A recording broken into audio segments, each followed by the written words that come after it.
now before I take this exit to damn I-4 West and get stuck in traffic. Alright. Ski! Kiki. Episode 9, Cleared Up Podcast. Episode 9. We gotta do something special for 10, right? Yeah. I actually have a surprise in the works. We'll see if it goes through or not, but I've been doing some behind the curtains work. Okay. And you get some work on for episode 10 Yeah, or yeah, yeah, yeah, some yeah. Some, okay. but good racing this weekend for 66.666% of it. Yeah. Everything that Uh, happened at Atlanta slash Echopark Motor Speedway was awesome. The truck race, well, you could have just looked at the grid at the start of the race and said, "Oh, okay." And then you'd have been done. You'd have done the whole everything that you needed to know. yeah. I had to miss the Xfinity race because like I think you said it went until midnight, and I had work that morning. Yeah, with the rain Uh, and the lightning delays, it was well after midnight. I think it's closer to 1 o'clock Eastern time. yeah. I hate that I couldn't watch that. I feel like since I did watch the truck race, I would have enjoyed the. I wish I could have traded it for the Xfinity race. Yeah, you definitely do because it followed about the same blueprint as the Cup race. All right, well, start us off with something. Yeah, I so guess go you gonna ahead. do the trucks first. Yeah, go ahead Okay. and get this shit out of the way. Truck race at Lime Rock Park, or as I stamped over it here in Lame Race Park, because that's pretty much what it was. I've seen on TikTok people commenting on truck race clips saying that they enjoyed it, and I don't know if that's just for show or if it's bots or if they actually enjoyed it because I don't even see how it's possible as a race fan to like it. Uh, okay. I got like two things. That well, I got one thing that make that could make this race enjoyable as a race fan. You're a Corey Haim Um, fan? no, not specifically Corey Haim. The racing, like competitor versus competitor, dog shit. Like it just sucked. Yeah, I mean there was Whenever at maybe a 20 short track, passes total. yeah, at a short track, plate track, a mile and a half, wherever you go, when you go to when you just want to see competition, like just when there's no passing, I mean that's kind of in some way no racing. Right. That's how I seen it. So that that made that race suck. But what made it suck worse was the coverage of the lack of like there were passes made, but we was there watching pretty much every lap. Yeah, We I didn't see did no watch every passes. lap, but reluctantly. And I'm glad that you said something about the coverage because my next thing on the bulletin board here is Fox sucks because I know me and you were both like, what, what did they? Why'd they just cut away from the only passing on the track to go to Corey Haim hitting some dirt and then being perfectly fine? What are we doing? I'll let you When see it right here. Hey, with I think was it Raja and Majeski? yeah, yeah. So Raja, our Nashville winner, is lurking right here, waiting for his opportunity to pounce on Ty Majeski, defending season champion. Whoop! Oh man, we're side by side. Side by side, finally. Some racing. Oh, little contact. Oh, wait. We think Roger's going to get a run. Maybe he's on the inside of this turn. Okay, they're coming up on the Yeah, the the up and last downhill turn. section of it, and then it's like he gets back beside him coming down the hill, He's on his damn inside on the main straightaway where the start finish line is. Yeah, it should be right coming up here and coming down the hill, right? He gets back to the inside. Yeah, Yeah, we're trying to peek our nose, we're there, make him overshoot his corner, which and he that did, it and now works. we're We there. got to run on the exit. Nope, cut. What? And what the fuck? Where are we at? What happens? Oh, he. Most exciting spot of the race to see a dust cloud Yeah, from Corey and Haim. then cut back to Corey Heim, perfectly fine. 2 second lead, driving around the track. Oh, did Roger ever make the pass? Yeah, he did. Did you get to see it? No, he didn't. No, no, we have no idea what happened. Yeah, it was really cool of them to do that. Thanks, Fox. This is why you're awful. And I'm I'm gonna be honest with you through the whole damn race. Like, look, oh, we see some side by side. Cut to something else. Yeah, it's just man. Yeah, Fox is awful, and it made an already shitty race even shittier with your shitty coverage. Like, if you'd have zeroed in on all the passes that were made and showed them from beginning to completion the best you could, like, we might not have an opinion of the opinion that this race was terrible might be a little less. Like, you know, Yeah, one thing uh, that the other broadcasts, not really the CW, but the Cup Series broadcast have done a really good job on is showing you passes regardless of where they're happening on the track. And Fox does not do that. They'll cut Corey Haim to a Corey Haim cam of him leading 6 laps in a row by himself and then not show you anything else that's happening in the field. yeah, I was so irritated by that one moment that even if they would have had good coverage for the rest of the race, I'd have still hated this damn race. I was so irritated that they switched to watching Corey Haim lead. But I mean, in their defense, he could have hit that dirt and just wrecked, Well, yeah. and then we would have been mad that we didn't see that. So I guess, I understand there. But he didn't. He didn't wreck. Nope. And there was no reason, nobody would have been mad at you for showing Raja complete the pass. And then if Corey Haim did wreck all by himself in the dirt, and if you just like showed what happened after Corey Haim's gathering it back up or trying to get it out of the fence or whatever, if you'd have went back and showed what happened and everybody seen that he wrecked by himself, it'd be like, oh, okay. Yeah, we would have Well, been fine. yeah. But he didn't wreck, and we didn't get to see the pass, and he goes on to win stage one. And here's around the part where I got pissed off at the race. I was like, as soon as I seen this, I was like, okay, well, this is bullshit. I don't care about anything else that happens in it, really. And that was this part right here. The damn non-competitive pit stops. Why? Why are we doing this? You see, you got it red flag. This dude's got a damn lug wrench, like a torque wrench, to torque the lug nuts on the truck. It's like to make it. There's already hard to pass at road courses. A lot of people flip stages or make up time in the pits, but you couldn't even do that because the red flag it give you 3 minutes to work on the truck and you come back out in the same order you went in. Um, I don't I don't think it's hard to pass at road courses generally. I don't think that's a thing. If you're faster than somebody, I think eventually you go get them. If you're just better, you probably qualified better. Right? And if you're just better and you end up behind somebody, you you're gonna pass them. You're gonna get an opportunity to outrun them somehow Well, the problem with and the race trucks them. is that exactly what you said. The qualifying is who's fastest, and it usually stays that way. Like there was ridiculous gaps in the field. So there was no passing. Like the majority of the ground you would have made up would have been flipping stages and pit road strategy, and that didn't even get to come into play Yeah, because we decided to have red flag non-competitive pit stops.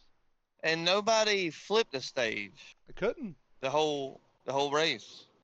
So on top of non-competitive pit stops, nobody flipped the stage. So now what you have, instead of stage flipping and people trying to drive through back up to the front and blah blah blah, people competing for stage points.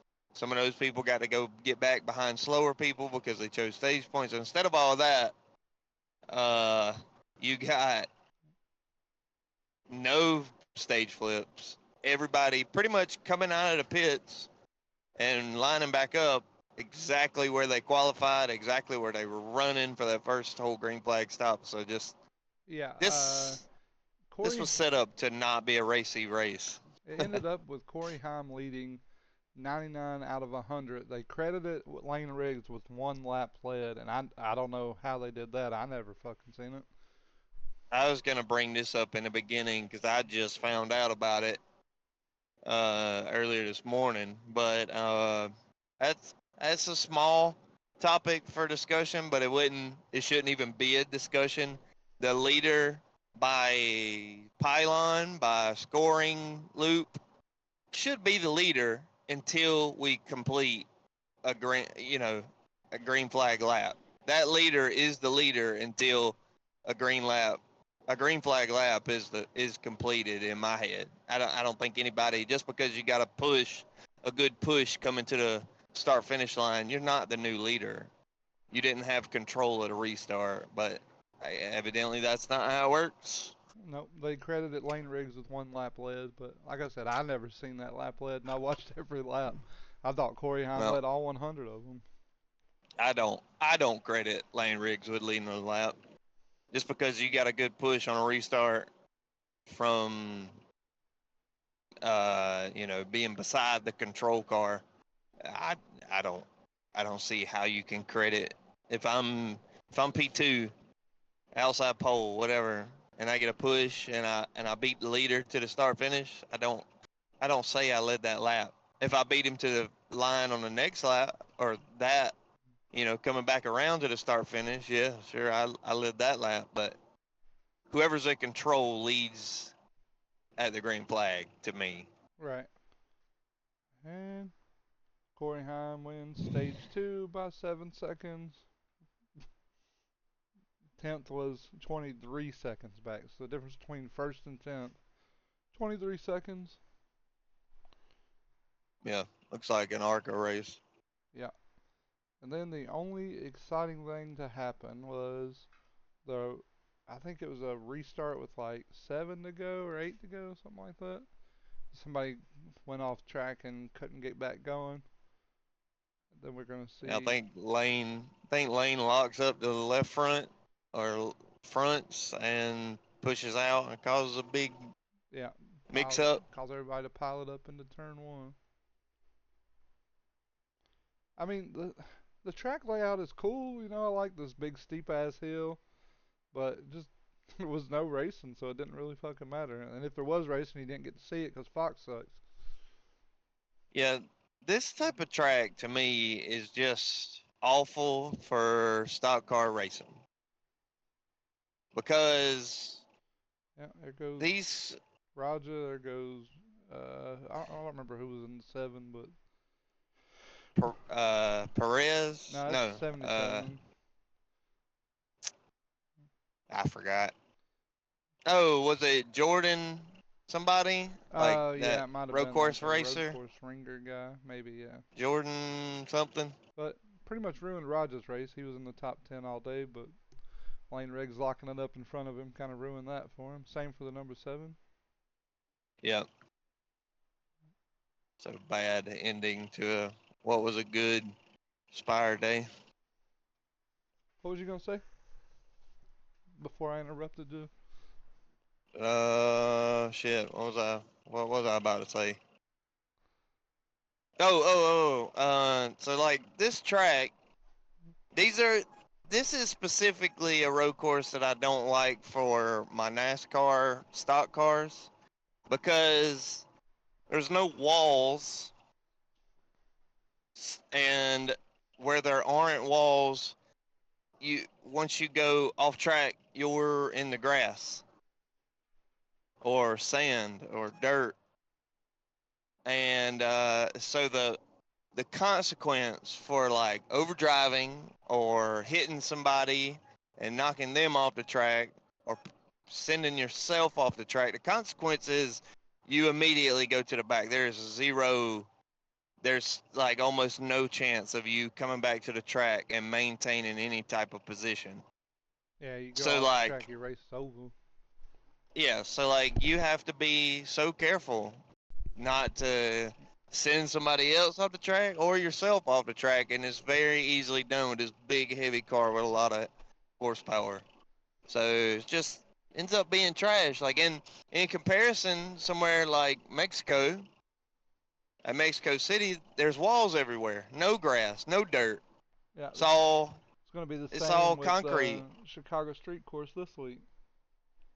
Yeah, so like uh theoretically that and like in practice, that type of road course racing is just miles better than this type of track. This is more meant to me for like the racing is better for cars that are really hard to, I don't know, like lower horsepower stuff. Yeah, like your street Stuff stocks that's or something. maybe I wouldn't say street stock. I was gonna say like the Miatas or like smaller 4 and 6 cylinder cars, a lot less power, maybe a lot less weight, similar downforce. I don't know. It just it's too easy for one of these trucks to fly off into the grass or whatever. So they have to be super careful not to completely ruin theirs or somebody else's race with a small small mess up. You know, I don't like it. Yeah, and then Corey Heim, of course, goes on to goes on to lead every lap and win the race. And I He just led every lap, by the way. every lap. No Yeah, don't worry about what NASCAR says, 100. giving Lane Riggs one lap. No, no, no. Corey Heim was 100 ahead out of for 100. 100. And as good as Atlanta was for Xfinity and Cup Series, I I just don't understand. Well, there has to be something, behind the scenes at NASCAR to choose to go to this shit for the first time over running a second Atlanta race. But I hope they don't do it next year because that was damn awful. Yeah, like we was talking about earlier this week, like it has to be, some money involved. It's not just a fan vote. Let's go to Lime Rock. This sucked. Like objectively sucked. Yeah, I mean it could be just lack of um like skill in a lot of drivers or lack of skill in the building of some of the cars. But I mean, when a driver that's been dominant all season even dominates at the road courses, like he's got an advantage that everybody else don't have, whether it's skill or the building of the truck. Like, he's got something everybody don't have, and I don't know, man. Lime Rock just showed it way more than even the ovals have been showing it. Yeah, don't don't take your ass back there, Craftsman Truck Series. Don't go back. And I want to say this is like a staple of truck series. Like the Cup don't go here. I don't think Xfinity goes here. It's just No, like a truck yeah, it's just a truck thing. thing. Yep. So maybe we just don't understand it, the history, whatever. It was the first Sometimes time I thought. I'm pretty sure it was the first race there. uh, I don't think so. Hold on, let me Google. I'm almost positive that it was. I know since I've been playing iRacing, the trucks will be here while nobody else is in the game. Like for the weekly, you know what I'm saying? For the weekly track. Yeah, Maybe last year was the first time.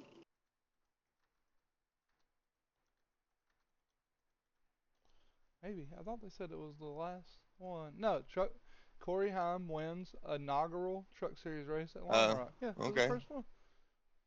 Wow. Well, I mean, gotta try it. Where is this at? Pennsylvania or something like that? Oh shit, I don't know. What is it in Delaware or something? Connecticut? I don't damn know. Somewhere up north. Connecticut. Maybe that's what it was. I don't even know what Well, state that's in. either way, I mean, it's whatever. It's not, was definitely not my favorite track to see the trucks race at, and way far from it. But you know, No, and I they think don't that do. anybody like I know I made a comment on some on NASCAR's TikTok when they posted this, and I was like, please never go back here again. And I got a bunch of people saying I was there and it was awesome. Well, yeah, if you were there, it might have been awesome, but if you're watching it on TV, it is not. I don't think it's possible to go to a race and have a bad time. Yeah. If you have a bad time at a race, it's something. It's a decision you made. Like me when I went to Atlanta last year to watch the trucks and Xfinity. Uh, even though Riser wrecked, I still had a good time watching the trucks. But I got too drunk and passed out during the Xfinity race, so Mm-hmm. that's my fault. But that's all I got for trucks, man.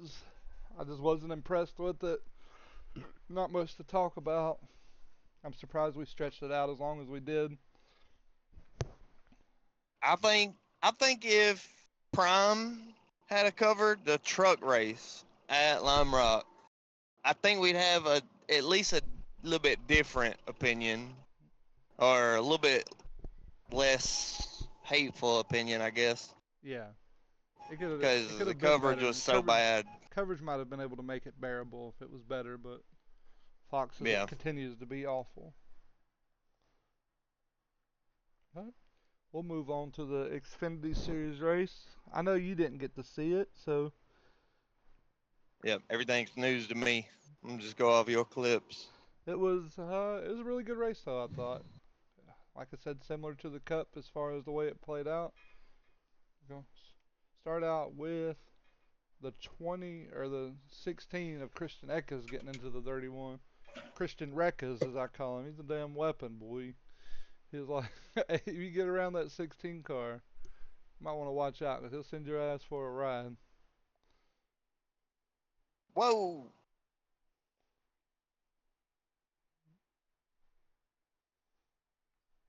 I don't think the back of it's supposed to be off of there like that. Phew. That look kind of ugly. Yeah, they'll show a different angle of it in a second, and you'll see the damn 16. I don't know if he gets tight or what, but he just hooks him. Parker Retzclaw, Josh Williams. I think you were actually here for this part of it. You might not remember it because you was damn Georgia, but Yeah, I was trying to get my ass sleep and get up early. Sir Wallace, Retzclaw, Josh Williams, Eckes, uh, whoever's in the 31 was involved in this wreck. Yeah, here you go. Yeah, Eckes just get tight and come up the track on him.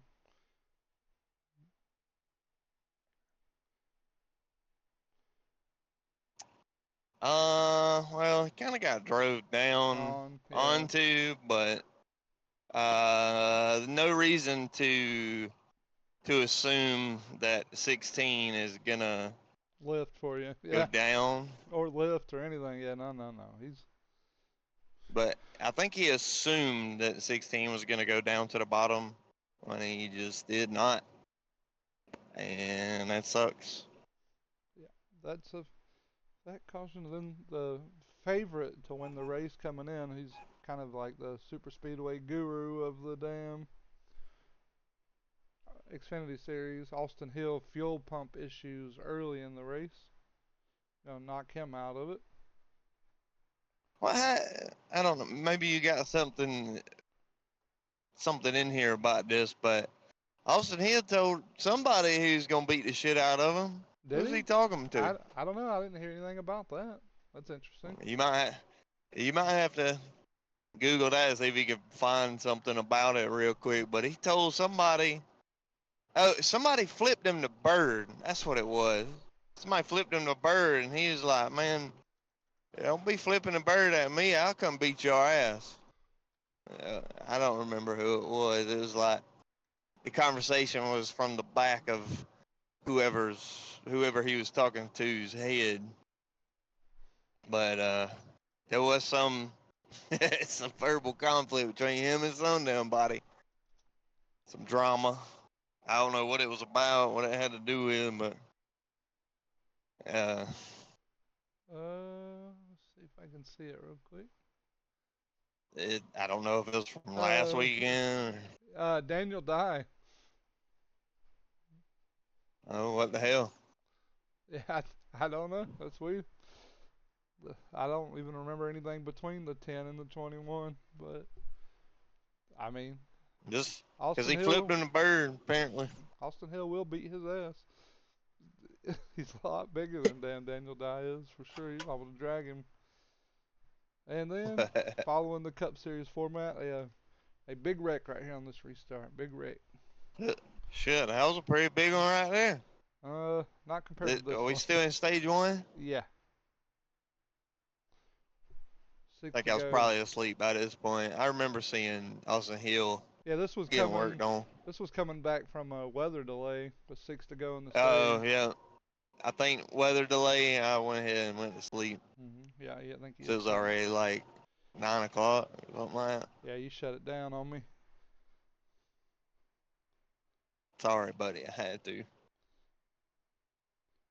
Yeah, right there you Oh, see the man, it two get already turned. looks rough, yeah. Pile them in. Seen him peeking up to the top. That's already just, oh, God. Yeah. Oh, God, he's coming back up, up the track. Yeah, Jesse Love got turned in the front in the number 2, and it was all over with. There's your girl Catherine Legg. Is that Sammy Smith in the 8? Yep. There's my boy Sheldon Creed, Sheldon. started on the pole. Sheldon. Oh, go park that piece of shit. He got a wild ass paint scheme going on. Yeah, it's that foundation for that sick girl. I don't remember what her name is.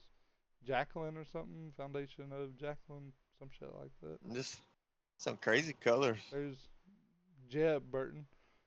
You see, I think the 2 gets turned by the 48. Not the 48's fault. The 2 was looking 3 wide and it wasn't there, and he tried to bring it back down and takes out Allgaier, Eckes, Jesse Love in the 2. Just a big ass wreck. Takes out a bunch of good cars.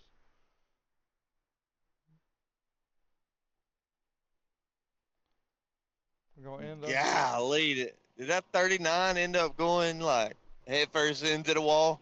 I believe so. Because he got the worst of it. He's just following the car in front of him. Yeah, it's all he can do, really.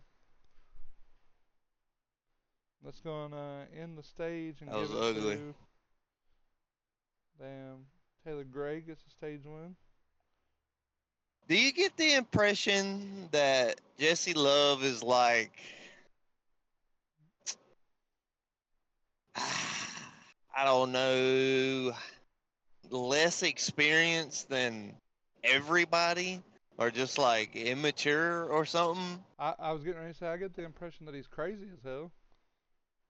But He just, it's like, I get the feeling watching him sometimes, he's just unaware. yeah, like he doesn't have a spotter. He's just out there trying to make it work.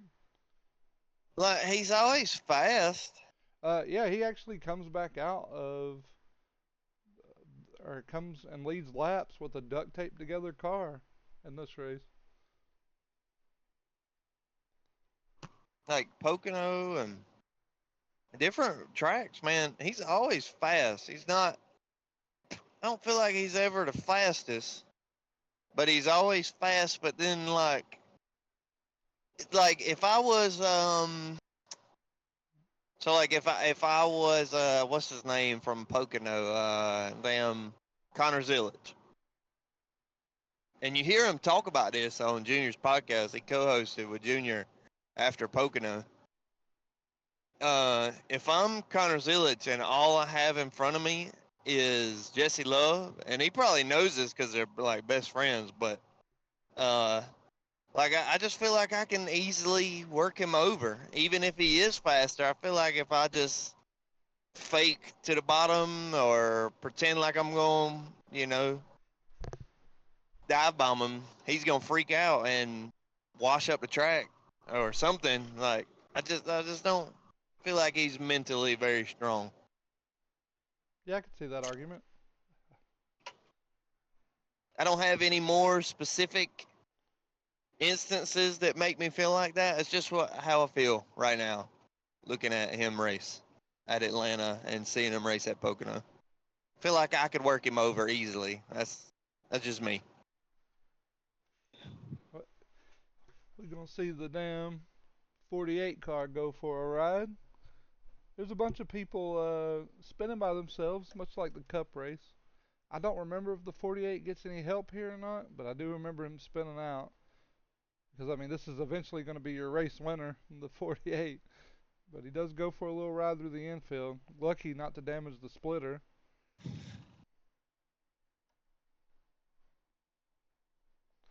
Couple of flat tires.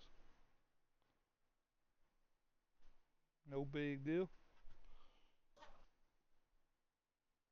Yeah, he looks fun. Nothing wrong with that car. Brandon Jones going to go on to win stage 2. Yeah, you see Jesse Love right there in third. Just got through getting killed in a wreck. Duct tape all over the grill. I don't know how that car wasn't overheating. All the damn tape on the grill, but it didn't. He was I'm able to sure they get got down the the lead vents lap. open. You can't just put tape over where whatever's cooling the motor, radiator. It sure looks like it, doesn't it? To me, anyway. I don't know where the vents are at. Maybe they left it lower, like down here. It's open. Also, I don't think they run real high RPMs at Atlanta. Like that motor's choked up a lot by that restrictor plate. I don't think it gets to whining real hard. Our boy Kravalpol's up there in second. Is he? Yeah, Hmm. sure. It sure He's is. running the scheme that Zilich had last week at Pocono. Registicks, or whatever the hell it's called. Yeah. Because I kept getting it confused thinking that was Zilich. The damn 91 gets into the wall with 11 to go. It's going to set up a good restart here with like 8 laps to go in the race. I love this paint scheme from the 91, that damn screaming eagle on the side of it. Oh yeah. I remember him showing this one. He's having a rough day. You see, he already had the ass taped together and gets into the wall again. Just go on and park it, big dog. Yeah, Atlanta. You're so aero dependent, but not as aero dependent as like I don't know Homestead or Pocono or something. Yeah, for sure. Still aero dependent. You're gonna get to see the 48 make a big move here for the win. They went back and showed this like 6 times, and I was like, holy shit, man, this dude's driving his ass off. Jesse Love leading the bottom. The 48, Nick Sanchez on the top, getting pushed by Eric Amarola. This is crazy that these cars just been in bad wrecks is Yeah, and the look, front right Krabappel now. pushing his ass to the front. Zillage back there in fifth. Watch this move off the nose of Amarola right here. The second tandem. Watch him push the 48. Yee! Uh-huh. Does he clear himself? Well, we Yep. clear. Now we're going to go catch them. Jesse Love's duct taped together ass car. Oh, we got his quarter right there? Yeah, Yeah, I guess so. gone. We out of there. He didn't cover see like Jesse Love, man. Just didn't cover bottom right there. That's an I was just easy. crazy how big of a push he got from the damn 19 right here. Like he gets damn. Looks like he Gets like rocket boosted almost out in front of him. Yeah. Yeah, look, like you see him go up under damn Kawaffle like it's nothing. Yeah. That would incentivize me to cover bottom like hard, even like back out of the gas if I got to cover the bottom. Yeah, he's definitely no Brad Keselowski when it comes to blocks because he really did just let him drive underneath him on the tri-oval. Yeah, like right here, get everything you can. I mean, and he should have had a good exit because he, Yeah, he's you know, low and he cut comes out down to the fine. bottom. But well, he just drives. But he's in a draft. Like what? Like right now, Why we're are you actually way up fourth. here? Yeah, he I'm ends up telling you. falling way back to fifth or sixth, I think, just in that one corner because he's up there by himself. So, so look, I said what I said about Jesse Love, and I hadn't even seen this clip. I ain't even seen this spot. I just think he's. I don't know. They need to tune in on his aggressive, his defense. Like he needs to go to the lab and work on his defense. Like I ain't seen this clip, and his weak, his I don't know, soft brain racing skills showing right here. Yeah, I didn't think anything about it until you said it, but yeah, it's pretty awful defense. It's not even bad defense; it's just non-existent defense. So you just seen what happened to damn somebody somebody got out of line and fell to the back right before this. But you just seen that and you don't even try to defend yourself from that happening to you. I don't know, man. He got some studying to do. I don't I think he's fast and he knows how to get around the track and make lap times, but he needs to learn a little bit of defensive aggression, racecraft or something. Yeah, he's going to end up finishing sixth place because of it. Yeah, every cell in my body would have been told me to cover bottom down the front stretch right there. But he left the entire track open. It's going to set it up for Nick Sanchez to join the playoff picture, and big shout out to Nick Sanchez and Big Machine Racing because they follow us on the TikTok. So I wasn't Yeah, mad to see appreciate him it. win at all. Also, this celebration has one of the sickest damn shots that I've ever seen.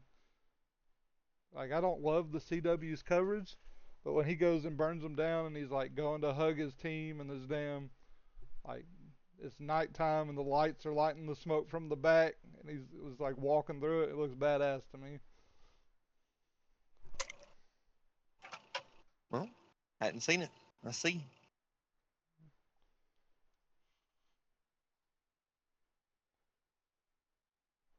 A rookie getting the dub. I'm never mad to see it. Uh-uh. Hell yeah.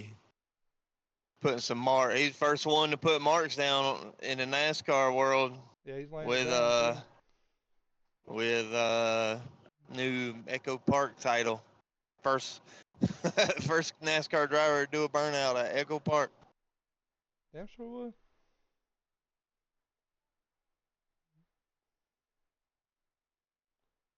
Yeah, they're hyped for it.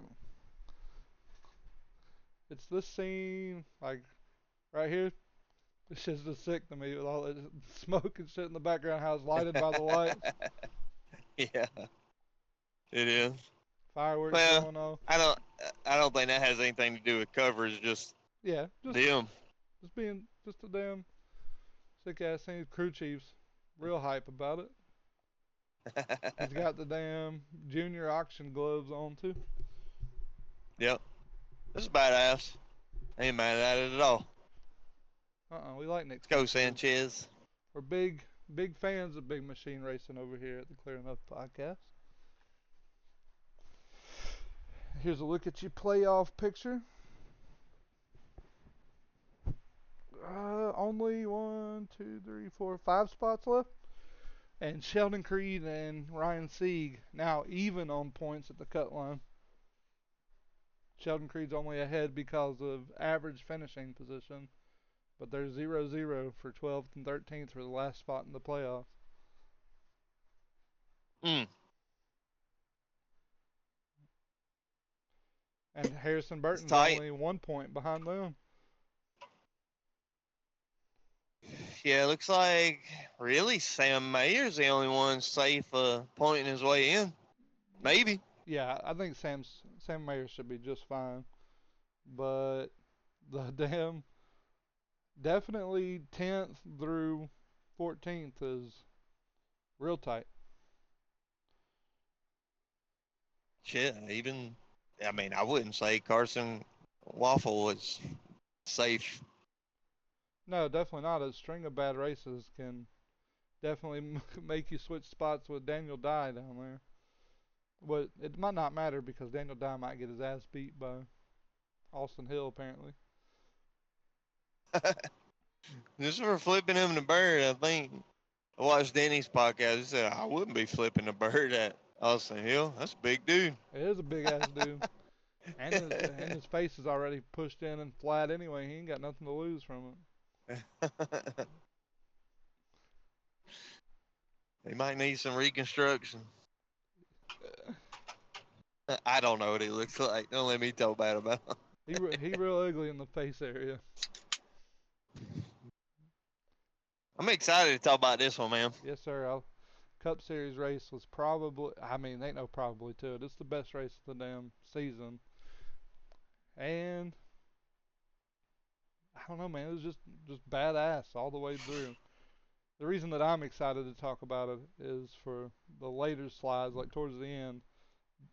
I just love the damn RFK teamwork. I went back and watched it like 8 times, just them working together so well. Him, Busher, and a little bit of Priest. Yeah, Man, that shit was awesome. It really was. I mean, golly, I hate that Brad didn't win. Because they like they deserved a RFK podium. You know what I mean? for sure they did. I, I know I said something last week about who do you think would work better with their teammates, Denny in 2311 or Brad and RFK. And after I seen that, I was like, well, guess I know the fucking answer because I don't think Denny and them could have pulled that off with no communication, just everybody knowing exactly what to do to help the other person out. It was just awesome to watch. I don't think it was like terribly complicated what Busher and Brad was doing.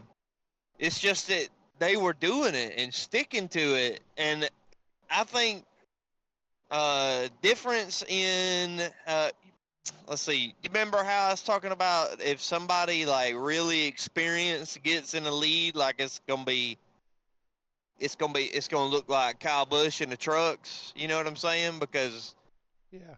it's easier to get to the lead for somebody with experience on passing and doing something with your runs and shit, and then it's easier to defend from the lead because of I don't know. This is like a real specific thing that a lot of experience can do for you.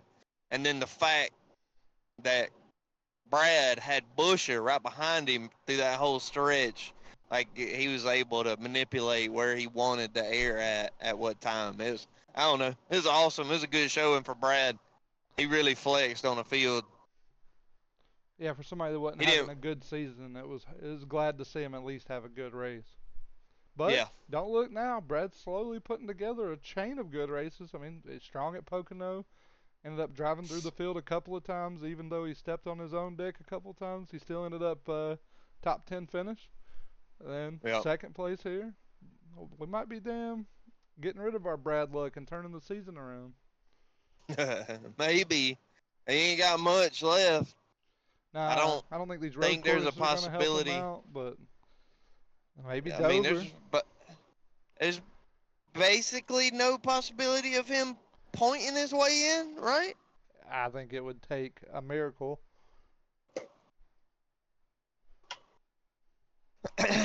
And he's got to. I mean, Busher has slowly had like, a fairly good season. Like he's pretty consistent, and we got 2 road courses. Or wait, is it 2 or 3 before the playoffs start? 3, it should be Street Course, Sonoma, Watkins Glen. Watkins Glen. Hmm. Yeah, so I think Busher's got a real good chance of pointing in, and with 3 road courses, and Brad's not. I don't think he's great at them. So I don't know, man. Let's see what happens. We'll start it off with the damn Christopher Bell spin with 2 to go in stage 1. This was a Gotta. weird one to see. It was like so slow.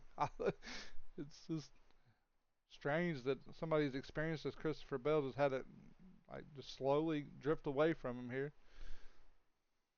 I I think he was already on the edge of grip right there, and how banked Atlanta is, and all the variables are lining up, and then like he's getting as much as he can out of his car up there on the top. It's still kind of hot, and then the 5 maybe packs just a little bubble of air on his left rear, I just sent it. and it was just enough, and I think he could have let out of it, like, I don't know, felt it earlier and not wrecked. Maybe lost some speed, but not wrecked. But it's not me. I think he was trying to Yeah, I drive don't. through it. Like he felt it the ass end, losing the ass end, and was trying to drive out of it, and it just spun Yeah, around on him. But you can see he's he's got the like, wheels I to the want. right. That's just Yeah, he's like, I want a Carson Hocevar clip for this race. right. Yeah, yeah. That's exactly what I'm trying happened. to get. I'm trying to get some likes on Instagram. Let me get a damn Tokyo Drift It montage. ended up taking your boy Ryan Blaney out of the race. He had a hard hit to the outside wall after getting clipped by Austin Dillon. Well, what do you know? Ryan Blaney wrecked out. Yeah. Also, we didn't talk about it because we were too busy talking about RFK. But how about Penske 1, 2, 3, 4, followed by 4 other Fords? So Ford was the first 8 of the top 10. Dude, I can't like explain that. I don't know the details enough, but Denny was talking about it, and he's like it seemed like Ford or Penske just kind of threw handling out the window to be able to qualify as fast as possible. He said theoretically you could take your Talladega setup and run it at Atlanta and probably qualify on the pole. He says he thinks that's what Penske did at Atlanta. Yeah, it's to me it seems to be like the typical blueprint for Ford on super speedways. All right, we're going to qualify good, and by the first pit stop, we'll be all right. Then you won't see us again for the rest of the race. It's typically how it I don't seems to know, go man. for some reason. As they get back in the field, they get involved in wrecks, and it's just a shit show. Yeah, I don't like their blueprint for Atlanta. But I mean, I can't I take mean, nothing away from those blue ovals. Putting 8 of your Fords in the top 10 is pretty fucking impressive. yep. Yeah, they had something figured out for qualifying for sure. I think even Cole Custer was up there. Not bad. And here's damn Denny Hamlin killing everybody. When I first seen it, I seen SVG down on the apron, and I was like, oh no, he did that. As you know, SVG's a crazy person on super speedways, but it ended up He's being just a damn. crazy person, period. I think I still don't know who to blame for this. I don't really know if you could blame Uh, anybody, but Denny was I definitely somebody was pushing the pusher. I think is what ends up happening. um I remember watching it, and who's right in front of Denny? John Hunter Is it Rekachek. Nemechek? Yep. Okay, so a lot of it I believe, is on Denny, but not everything. Yeah, I Because heard Denny explain it, and he said like the 43 basically had no like control of his car because he's pushing somebody and getting pushed by somebody, so it takes weight off the front and the back. yeah, that's pretty much it. Like, Nemechek's he's about to run up into the back of who's that? Justin Haley, Yeah. and he's all I don't know, like Ooh. he's already in the bumper of Justin, and Denny gets to him, but it live it almost looked like Nemechek was already a little out of control right before Denny touches him, He and gets then into the that's wall. You can see his ass end hit the wall. golly, poor Byron. Yeah, I know. It was the only sad part about this. Everybody else that we disliked, their day was over with. But it also took my boy Byron with them. But I mean, it was a small sacrifice for me to make. I'll take my guy losing out of one race to wreck everybody that I dislike. Yeah, he gets into I the wall can't. right there, and it's over with. From I like the clip right here of Kyle Busch trying to get through, and Josh Berry comes down from the wall to Sam hook him into the wall. And then at one point, Daniel Suarez and Ross Chastain can see into each other's windshield against the wall. I should have waved. That'd have been funny. SVG completely clear of all that shit. He was Good for him. down on the apron for some reason. Connor Zilic missed it as well. Yep. Good showing by Connor Zilic. There goes Able to ride the Dente not destroy backwards. his car. Yep. Dang Carson Yeah. pretty much boogered up his ride. Bubba Wallace just had But already had a messed up splitter from Christopher Bell wreck. He just came to a complete stop and let him wreck in front of him.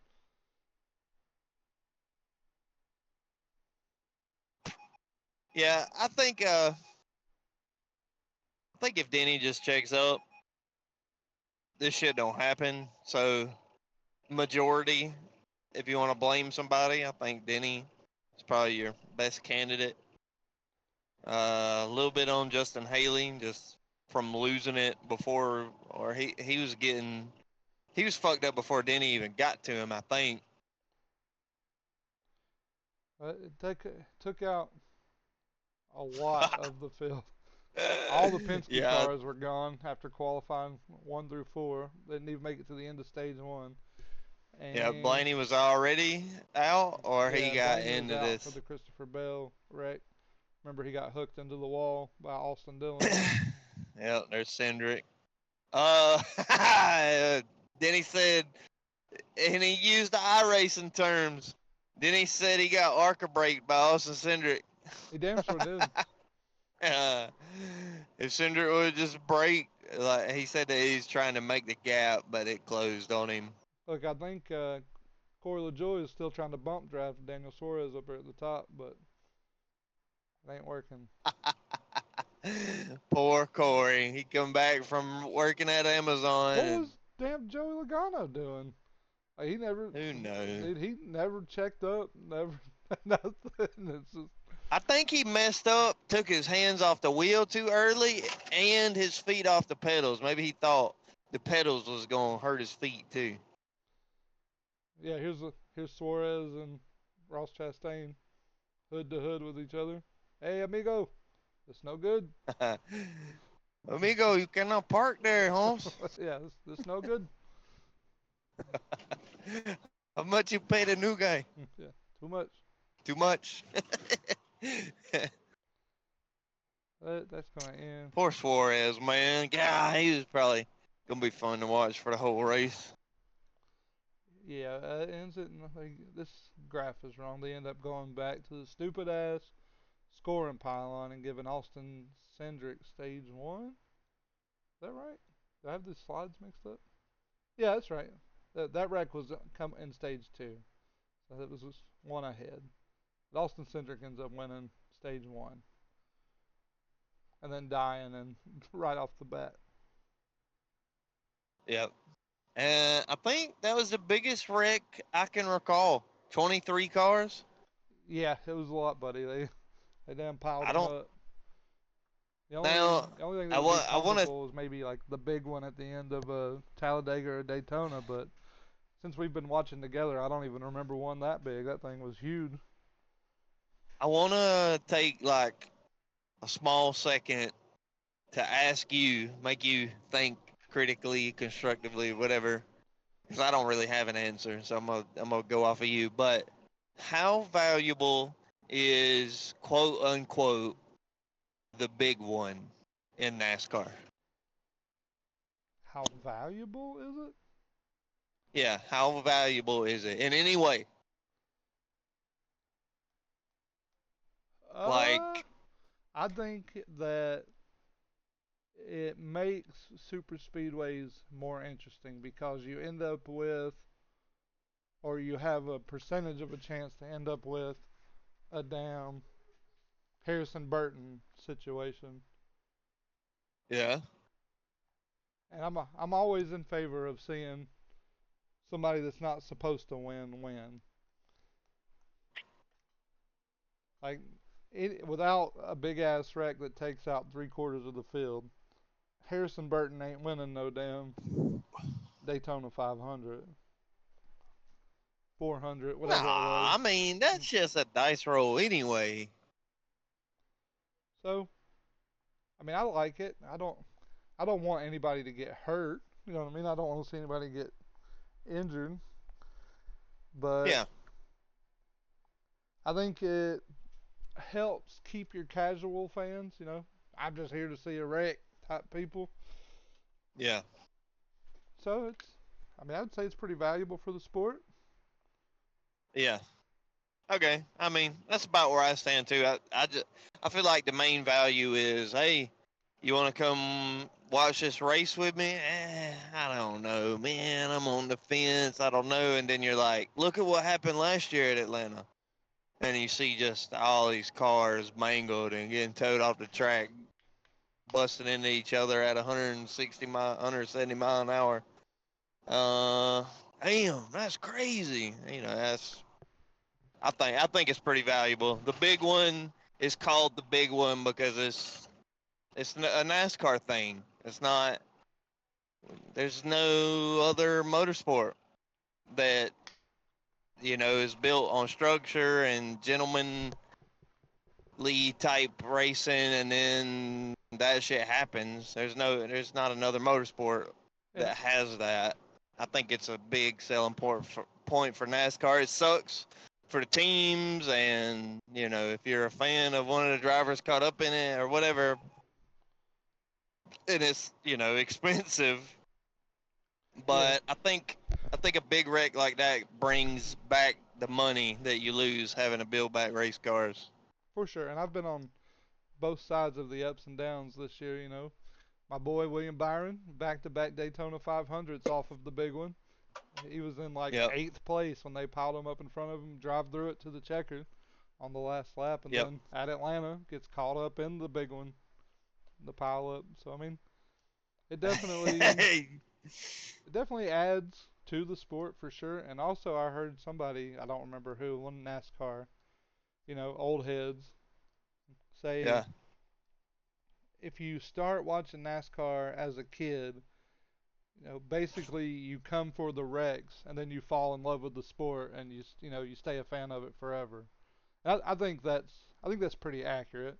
You take a kid, 8, 9, 10 years old, they don't really know shit about cars going fast in a circle, but they wreck and pile them up, stimulate something in your little brain for some reason, seeing carnage and damn mayhem on the track, and you just watch it every week and slowly fall in love with the sport of it. Uh,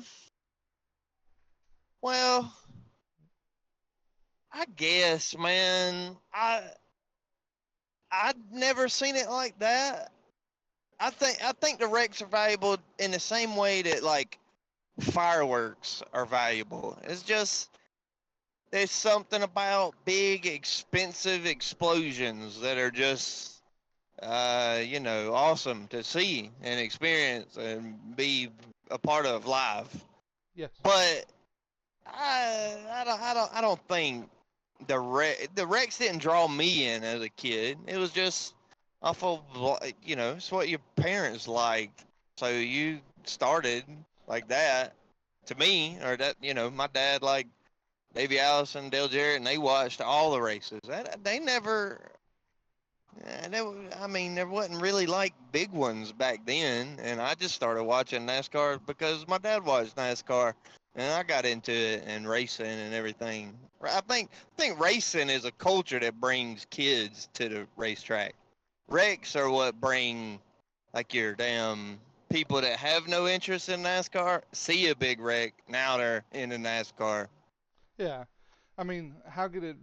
You see Ryan Priest do 24 flips on the damn backstretch, and you're like, all right, I'll tune into the next one, see Yeah, what's yeah, going yeah. on. So that is a perfect example because last year or earlier this year when I went to Atlanta with Blake, he's never watched a NASCAR race, never been to a track, never nothing.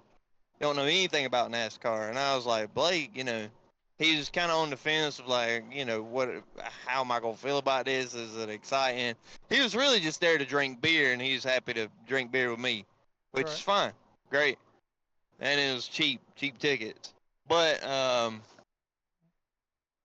was like, man, I don't know if I've told you this, but this is Atlanta, and the cars stay really close together all the way around the track at 180 mile an hour. Like we could see some really gnarly wrecks.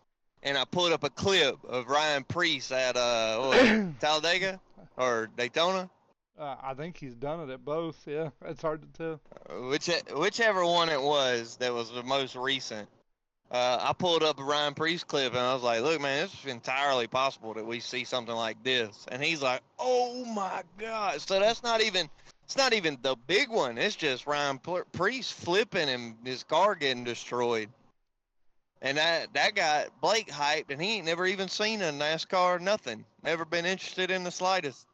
Yeah, I think that, like I said, it's just something in our barbarian brain that wants to see shit blow up or get messed up. Yeah, it's just how it is. I mean, I didn't to argue the fact that Rex like make long term NASCAR fans. He seen that wreck and was hyped for the race, but I ain't heard nothing else about it since then. So Right. the wreck doesn't make a long term fan. The culture makes a long term fan, even as a kid, I believe. Yeah, and then the cool shit that they do, it's kind of off topic, but the cool shit that racetracks do, like for kids and families while we're there, is awesome. Especially, the only experience I have with a racetrack is Bristol Motor Speedway, and if you have little ones and can only buy tickets to one race, I feel like that it should be that one because it's awesome. Even the little like Sud foam DJ party after the race was awesome. Like our kids still talk about it. It's been damn a year ago. Yeah, I'm almost like without a doubt, y'all's youngins are gonna be NASCAR fans probably forever, just because of how fun Bristol was. Yeah, even my little girl's hooked on it. She'll come check on me, check when I'm watching the races, make sure Who's if winning? if yeah, it's her car with the heart on it winning. Yeah, that's more. That's more. I mean, you can't script out a big wreck and all that shit. I was just more picking at your brain because I was thinking about it. Like the big one is so hyped up, so dramatized and everything. Like it is a big deal, but is it? Do they need the big one at tracks like this? So I don't think so. they don't need it, but there's a reason that they're gonna show it on every damn clip, commercial that they have leading up to the week of that race. It's gonna damn draw people that don't normally watch to the TV to watch to say, oh well, maybe I'll get to see damn 40 of the 43 cars pile it up into a corner. Yeah, and it's the same. I forget. I was just watching this and that thing I was telling you I was watching that I was learning about, but it's the same concept as you probably just like me. We don't watch the news, and we don't pull up a thing and watch just the most recent news because it's just over dramatic, It's like it's propaganda or depressing. whatever. Yeah. Yeah, yeah, because like when pretty sure you and me and whoever don't watch the news, whenever there's like a hurricane and it just wipes out damn Taiwan or damn somewhere in United States or some shit, and all they're doing is covering the wreckage and devastation. Like, any normal human on a like in America or wherever is gonna be like, oh God, is it that bad? And then pull it up and oh wow, that's awful. Same same concept. It's something Yeah. awful happened in the race, so you got to see it.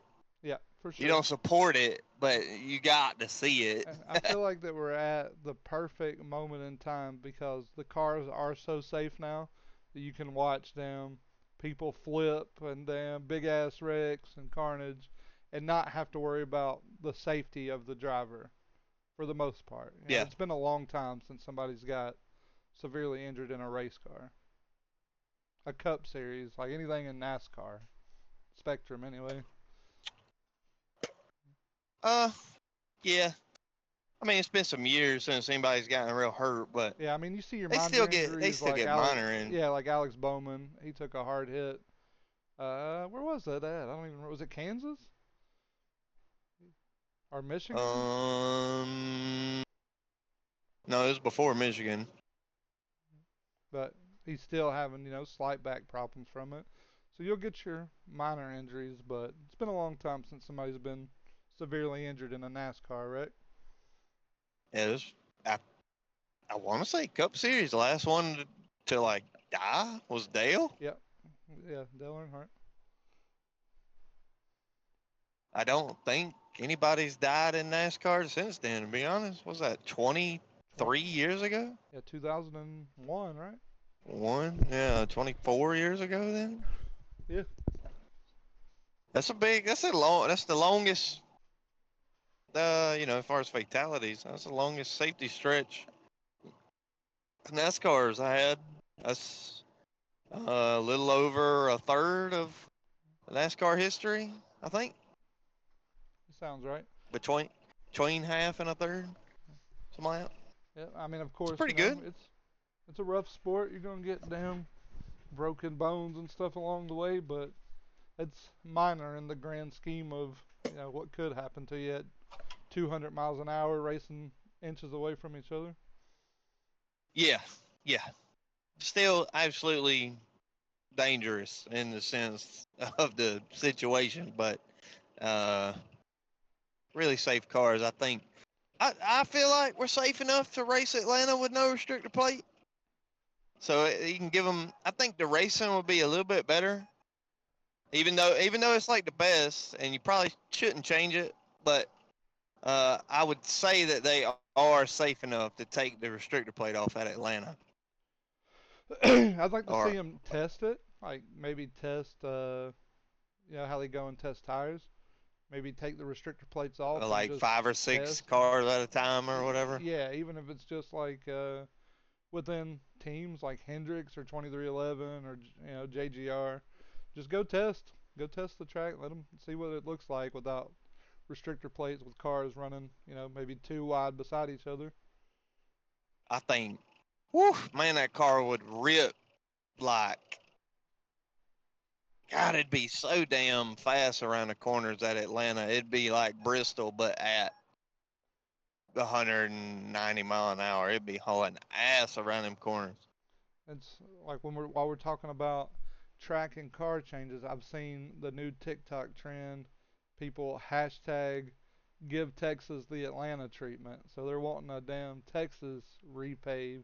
And I don't hate it. I've been an advocate for Texas Motor Speedway sucks for a long time. So I just don't like the racing at Texas Motor Speedway. And if it will get you anywhere close to what Atlanta is, I'm all in favor of doing it because Atlanta is awesome to watch. uh,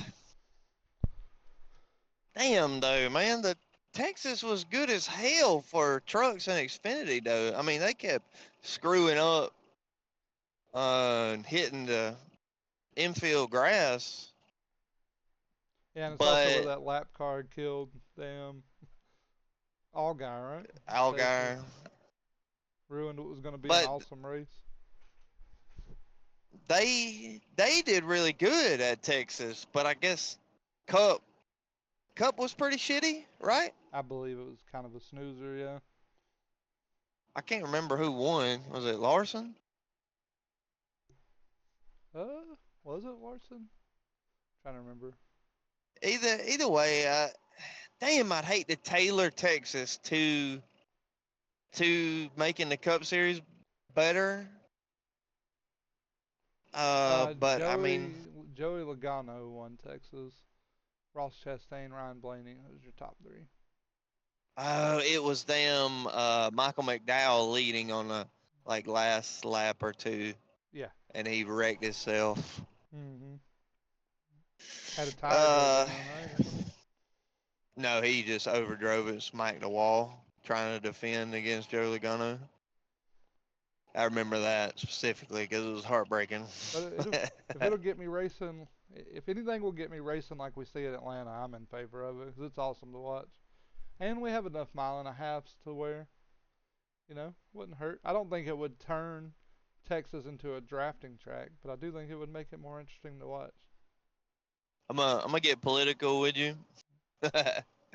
The conservative in me is like, no, Texas is a staple in NASCAR. It's been raced like that for years. It's great. It's historic. Blah blah blah. Texas is Texas. It should stay Texas. Mhm.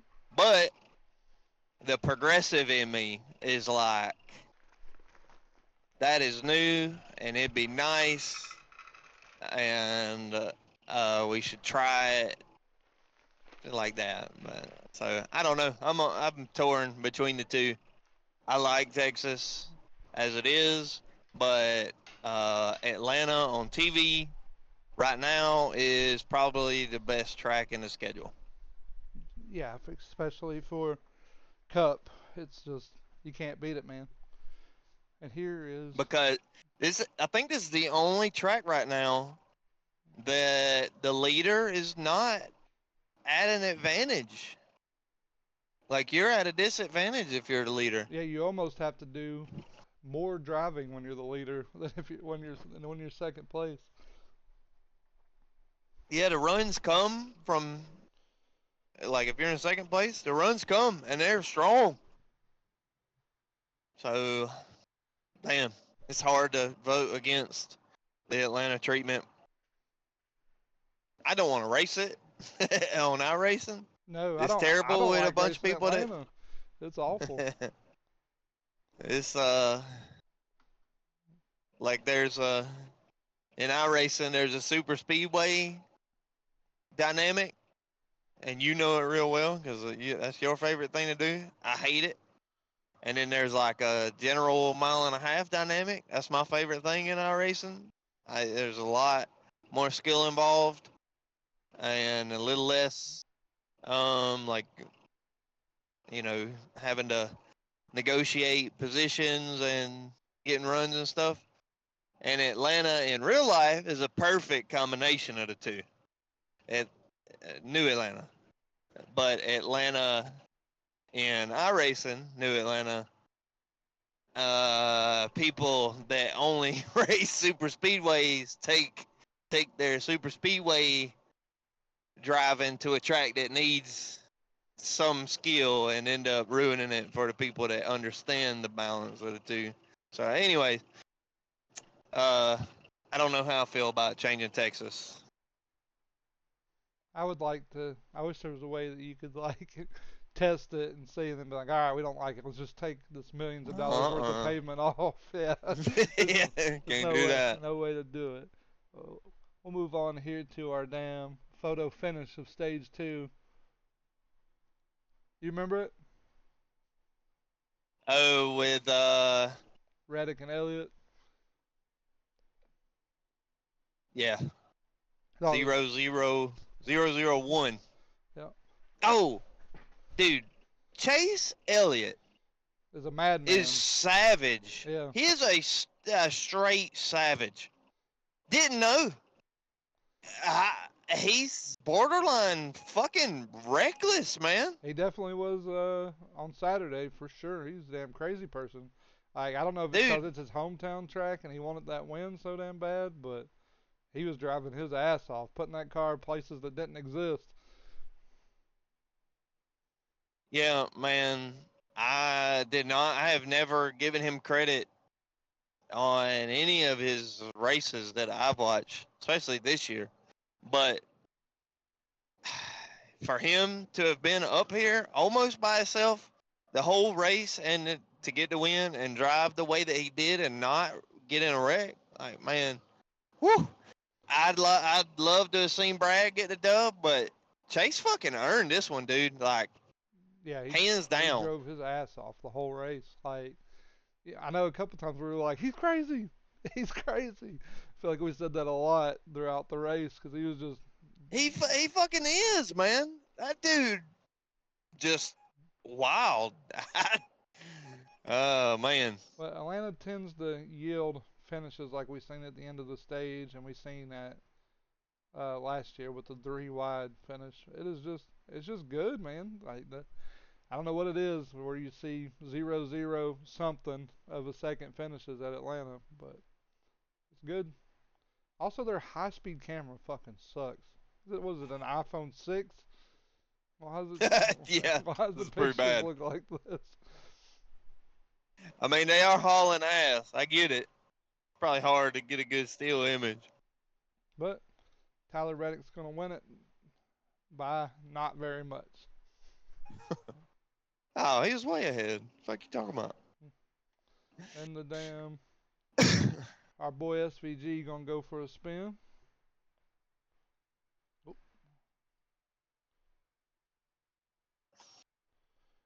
I'm an SVG fan, man. I think he's gonna be all right.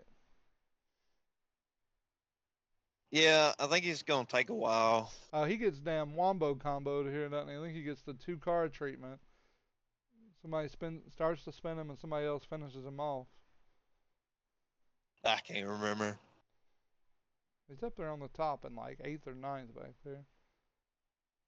That's right here. He gets the damn uh the Ty Gibbs bumper. Yep. Look, that's the And fucking bam. cause. That's the cause of what happened to Jesse Love, and that's him looking high, like, I might try to top right here, and then he's like, well, I'm not gonna get around him. Let me gather it up and shoot to the bottom. But then somebody sees you looking high, so they're like Oh, thinking, my okay, nose I'm gonna sits take the there. bottom away. Yeah, and then you don't see it in time. It's exactly what happened to Jesse Love. Yep. And it makes sense because SVG's also, not as experienced on ovals. But yeah, you're right. He was Yeah, way up the track yeah. looking, and Ty Gibbs Like says, you well, if shouldn't. you're going to leave me a spot, I'm going to take the spot. And then the spot just doesn't exist anymore, and Eric Jones Yeah, that's not even combos on out. SVG though, right there. He But shouldn't have been looking like he was looking. I'll tell you what, it's a driving son of a bitch the way he just turns that thing around, keeps it moving. Like he didn't even skid for long. It's just he gets it straightened out pretty easily in this grass. No, there ain't really nobody in this field, man. That's not elite driving level. I don't think. But if I'm SVG, I mean, just because of experience, I don't think I'd have been looking up there and leaving my bottom side open. You just asking for somebody to take it from you and then cause a wreck. You said it was Ty Gibbs up under him. Yeah, that's who. It's also his dumbass. Like he should have. Like I do this a lot in the game. Like when two people are fighting over a spot, or somebody's looking to get up under or above somebody in front of me, I let them finish their. I let them finish their. Or Coral. Yeah, or let them finish their little battle, and then I go back to trying to assess what I need to do to get around everybody if I'm trying to pass them. A lot of times it ends up I'm waiting on them to figure it out in front of me, and somebody gets up under me or above me or whatever. But that's okay because nobody wrecked and we're still racing. Yeah, but I mean, no Can't. harm, no foul. SVG keeps it moving. Yep. He'll And learn from that, and he won't. He'll learn to be a little bit more patient. Let them, look for a move that's a little easier done than what he was looking for right there. So it's a good experience for SVG. go to the damn Eric Jones spinning that thing. This Denny Hamlin interview sucked, by the way. He's trying to be funny like he's fucking Cletus McFarland. Get this Uh, man off the damn microphone. I zigged when I should have zagged, and then they zagged, and I zigged. And, man, what the hell? You can't say that. Yeah, I That's didn't. patented damn freedom. Patented freedom lingo. You can't say that. Yeah, that's Freedom Factory talk. You can't use that shit. Tyler Reddick's strong all night too. Yeah, he had a good car. Sick looking car too. The Oh. little upper deck Superman car. Oh, there goes. Damn Eric Jones. Poor Bubba just can't get out the way, man. I think he got caught up in anything spinning on the damn racetrack at Atlanta. um, have you ever heard him say that a lot of these guys like they get faster when they're driving angry? You ever heard him talk about that? Yeah. Um, I don't think Atlanta is a track where you can drive angry. No. Probably not. Probably doesn't work well for you on any super speedway. But 43 just lost it by himself up there. I don't know what happened, but Probably has pre-existing damage somewhere that, and starts trusting the car too much. He can't decide which way he wants to try to spin the car around. What are we zooming in on these planes for? yeah, I don't know. It's cool. It triggers your Yeah. damn Neanderthal brain. Ooh, fire! Yeah. Start getting excited for it. Yeah. It's just what back pressure. I don't know. The whole damn raw fuel back pressure. He's out of the gas. Yeah.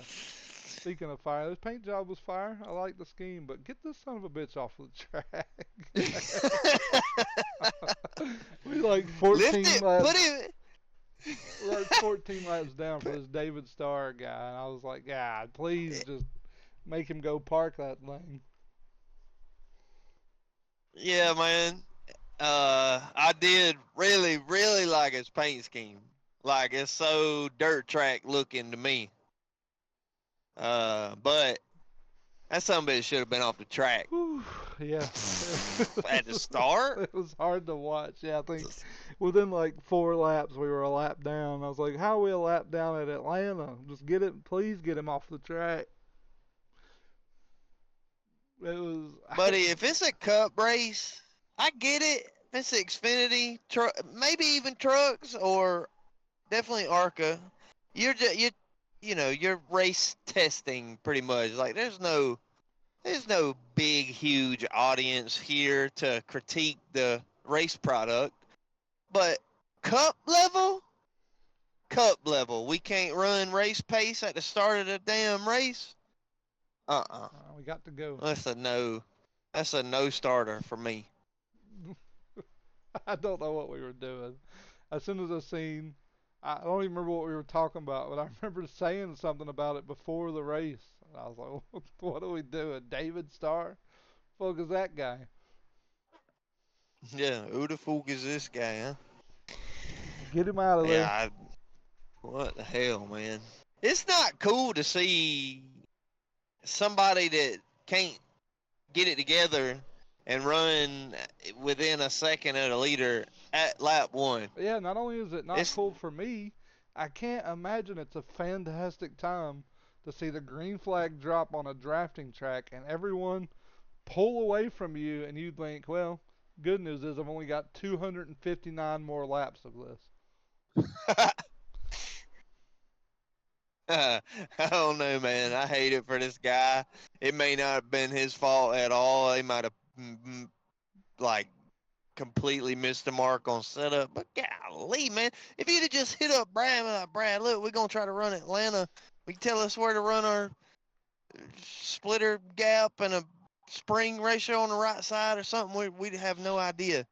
And Brad's like, hell no, y'all figure it out. You know what I'm saying? Like Well, what? Brad's gonna say, "Well, you still coming over to cut my yard this weekend?" All right, hang on, all right, hang on, I'll look you up. Yeah, man, I don't know. I hate it for this guy. I don't want to talk down about him. I don't know shit No, I mean about no he's probably David awesome. You Starr, know, but he probably got paid a good chunk of change, more than I'll make this year. But damn, it just it can't be fun. It's not fun for me.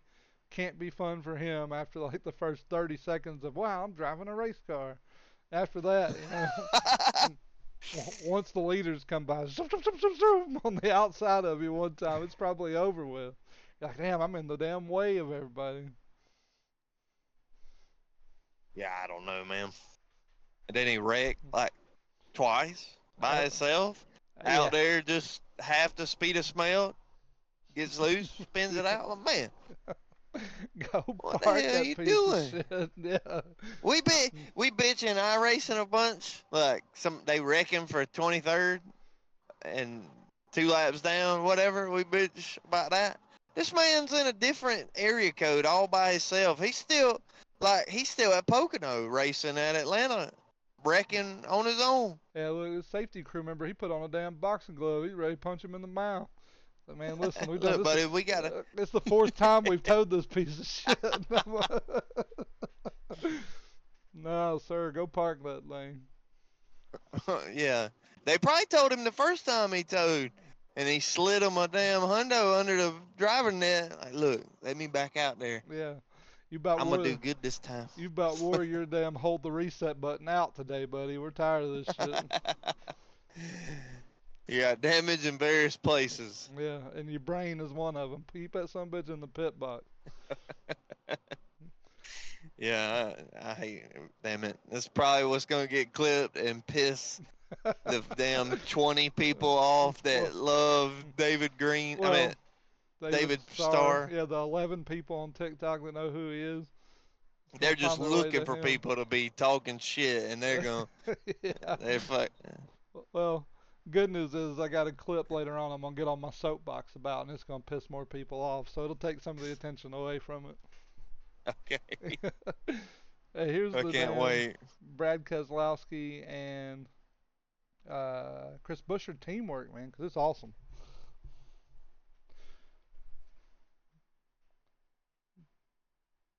Just the damn like half lane down.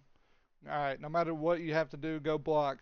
I'll pull down or up to where you are, drag you back with the draft. We'll keep in front of these people. Yeah, I was trying to kind of like explain this to you while they were doing it, so you, so I was trying to make sure you understood it as well as I did. But the basic part of it was, uh, when there's somebody that is up beside Busher, Brad would give the draft or the dirty air to whoever wasn't Busher or whoever was beside Busher in the corner, and then pull back in front of Busher on the straightaways. So he was like doubling down on helping Busher and hurting whoever was beside Busher. And that strategy was just like right here, no dirty air to Busher, Back and to then him too. slowly comes back to him for the straightaway. It was beautiful, man. And the only They worked thing, together so perfectly. the only thing that broke it up was Chase Elliott just being a maniac.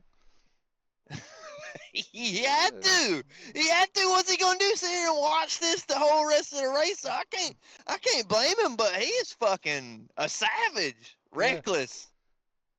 Yeah, I mean, look, this little half lane down. Oh, 45's got the run. Don't matter. Pull back up to my teammate. We're going to get him on the Yeah, straightaway. yeah. We're gonna pull him out of the straight. Yeah, and it Yeah. worked Then like a look, you just charm see Tyler every Reddick fucking going time. backwards. It's just, look, but there comes the Savage. I'm clear. I'm clear. Well, I don't know if I am or not, but we're putting it I'm in gonna there. clear myself. Yeah.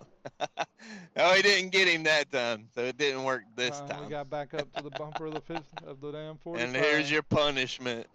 You fall back.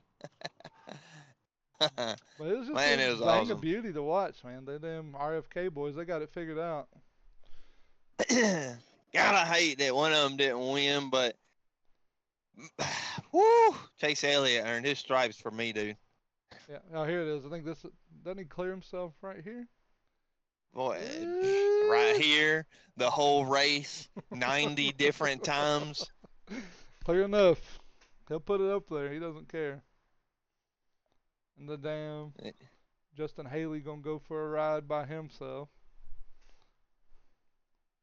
Actually, I don't remember if it's by himself or not, but I know he does spin out. Is he crazy as hell too? Haley? Yeah, or just stupid? He might be, but he's not near as experienced as Chase Elliott. No, I don't think Chase Elliott is just straight up crazy. No, I'm sure he most of this was calculated, but whew, it sure looked wild on TV. Yeah, and I mean, he's a champion. He probably knows what he's doing. Yeah, probably. Also, David Starr can go home and say, I beat Denny Hamlin, Ryan Blaney, Joe Logano. Austin Cindric. Yeah. Yeah. Yep. Hell yeah, looks like he's having fun. Is this the Ty Dillon treatment? Is this who kills him? Yeah, damn sure is. Get that motherfucker off the track too. He's a waste damn weapon. Denny Hamlin was like so damn condescending, talking shit about Ty Dillon. I mean, I don't know if he's actually trying to talk shit, but he's like, y'all, let him have his moment. Like he's a fucking toddler. Yeah. That shit's funny to me. There's also like the sixth person this race that tried to kill Stenthouse. Like he spins it right in front of him. Somehow he makes it through though. Stenthouse did a good job. Yeah. They're bound determined to kill him this race, so he made it through there. Well, get around there, buddy. Oh, and through all this shit, Hostfar had a beat the hell car, got it back out on the track, ran top 10 the whole end of the race. I believe so, yeah. I low-key find myself pulling for him every damn race. I want to see Hostfar in the playoffs. Yeah, he's easy to cheer for me. I don't have no Carson Hocevar hate. Oh, that man's funny. He does shit all the time on Instagram. Funny as hell. Easy to be a fan. And here's the last couple of laps of the race, which were awesome. Damn, Brad Keselowski leading with 3 to go. Like, look, Brad's up here by himself. Yeah. No more teammate help. No more nothing. I don't know what happened to Chris Buescher, but they got separated, and when they did, he just could not get back up there. Look at Chase at the bottom of 3 wide. Crazy. That's his teammate that put 3 wide. Just doesn't care. See, if I was Bowman, I'd have went right back to his bottom. Oh, buddy, but Brad closed the door on him though. Look, put the air on Chase, and you see Chase slow down, like his momentum came to a halt. Now we got to block Reddick because we gave the run to Reddick. Brad's a beast. Yeah, Just so we're clear, his damn Brad race is a knowledge beast. is top tier.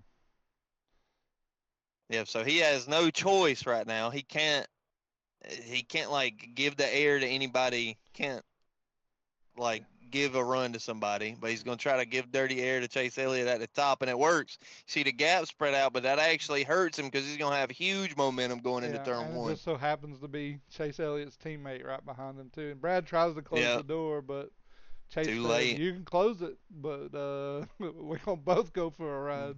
We'll bust this door down together. Yeah. We trying to And then you block see Bowman. Bowman says, "Well, I'm gonna look to the inside too and make you have to race me side by side and let my teammate drive away." Yep. Stenhouse into the wall. He's going to end up losing at least 2 spots. And then Brad wins the drag race to the line with Bowman, but go and get you a Should have damn. been. It should have looked like that for the lead. That would be the only thing that could have made that ending better if it was Brad and Chase for the win, for the lead, But Yeah, buddy, Chase earned every fucking dollar yeah, for right sure. here. Drove his ass off, man. It's just they see the donuts on the side of it from him and Busher getting together earlier in the race. They was slapping doors coming down the damn front stretch. And like I feel like Chase is just making quiet calculations through all this shit. Like he sees that can't nobody do nothing with Busher, the Busher Brad combo. So he gives Busher like some force. Boom, a door. You know what I mean? We got to get a little dirty, but not so dirty. We're gonna wreck. And man, I'm impressed. Chase Elliott, all you damn favorite drivers, Chase Elliott. Yeah, Congratulations. Like, we didn't know you existed, but you're out there somewhere. Damn, I guess they all yeah. live in Georgia. Well, I've never met one. The That's where place, I live, but the place did go damn crazy when he won. uh, Chase Elliott is not unlikable. He's just not really Yeah, to me, he's just kind of boring. actually likable. Yeah, to me too. But I ain't never seen him drive like this. You'll never see him move nobody. You'll never see him do anything cool, really. Or put his But car in crazy spots. Like he's usually just Mr. Consistent. If I get in the top 10, yeah, I'm cool. I'll ride right here. But not that night he wouldn't. Not on Saturday. man. And I mean, we're saying a lot about Chase, but so he gets single best driver of the race. Like he absolutely earned his win. And if Brad had won, like still be talking about Chase up here because I mean, he had a little bit of help from Bowman, but really he's up there by himself. You know what I mean? Like Bowman wasn't huge help to him for this win. This is probably 90% Chase winning Atlanta because of Chase Elliott. Yeah, But for sure. he gets single best driver, you know. But Brad and Busher and a little bit of Priest, they get best team effort Yeah, what in is it? my The damn Best in Show award. 'Cause yeah. they did put on a show when they got up there together. And it was cool that they sacrificed spots. Like they could have been on the front row, but chose to start 1, 2, 3 behind each other. Yeah. I Yeah, think I'm that so says a glad it lot was for them the. and not Penske. Yeah, I think that says a lot for the RFK camp because they're the only likable Fords, them and Josh Berry in the damn field. Everybody else is kind of a shithead. Well, it says a lot about Brad and Busher, period, because uh the Penske Club they not doing that. They not working together. They all me. Ryan Blaney and Joey Logano. Austin Cindric even like doesn't work really well with them sometimes, but He's a Busher robot. and It's not a Brad, real person. yeah, he does what he's programmed to do at whatever time. But them Brad and Busher was awesome. Chase Elliott, good celebration, Yeah, interacting with the fans. you can tell it meant something to him. You know, he's not just a win for him. He's a hometown win. We're gonna go ring the damn siren, whatever the hell that is. Somebody, Yep, siren. Your somebody, damn Arkansas showing. that's what they call it. They damn somebody go wake Bill Elliott up and tell him that his damn son won a race. But it's cool, man. Chase Elliott absolutely fucking earned that one, man. And I believe I'd be saying the same thing if I had just watched even like Ryan Blaney drive like that or somebody I didn't like. I don't want to see Joey Logano ever win a race. I just really don't like him. But like if you placed any paint job or number on that car, buddy, that some bitch was driving. It ain't have nothing to do with like car like he didn't just a lot of the drivers they like to say, well, he had the best car when in reality you just got beat driver to driver. I mean, I'm sure Chase Elliott had a strong car, but you think it was that much stronger than Brad or Busher or Bowman or anybody or Stenhouse or anybody that creeped up to the front? You think it was just that much stronger than them? No.